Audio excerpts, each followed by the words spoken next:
Hi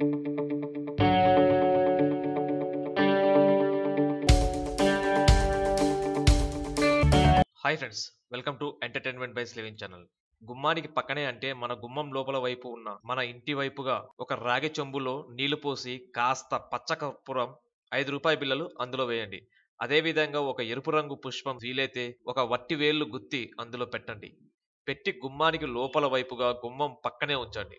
ఇలా రోజు పొద్దున్నే అందులోని నీళ్లు మారుస్తూ అదే విధంగా ఒక పచ్చ కర్పూరం, వట్టి వేళ్లు, ఎరుపు రంగు పుష్పం వేసి మళ్ళీ చెంబులో నీళ్లు పెడుతూ ఉండండి. ఇలా పెట్టడం వల్ల ఆ ఇంట్లోకి లక్ష్మీదేవి అడుగు అని పెద్దలు చెప్తూ ఉంటారు. దారిద్ర దేవత ఆ ఇంట్లో నుంచి వెళ్ళిపోతుంది అని కూడా పెద్దలు చెప్తూ ఉంటారు. కాబట్టి గుమ్మానికి పక్కనే వట్టివేళ్ల పచ్చకర్పూరం సుగంధ ద్రవ్యాలు పెట్టుకోండి. అదే విధంగా గుమ్మానికి బయట వైపు పక్కనే దీపాలు పెట్టండి. ప్రతిరోజు కూడా సూర్యాస్తమయం సమయంలో గుమ్మానికి పక్కగా ఎవరైతే దీపారాధన చేస్తారో ఆ ఇంట్లో దారిద్ర దేవత నిలబడదు అని ఖచ్చితంగా పెద్దలు చెప్తూ ఉంటారు.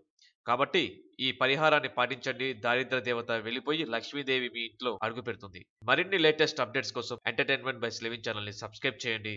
ఈ వీడియోని షేర్ చేయండి, లైక్ చేయండి, కామెంట్ చేయండి. మీ ఇంటి చుట్టుపక్కల ఉన్న పరిసరాలను పరిశుభ్రంగా ఉంచండి.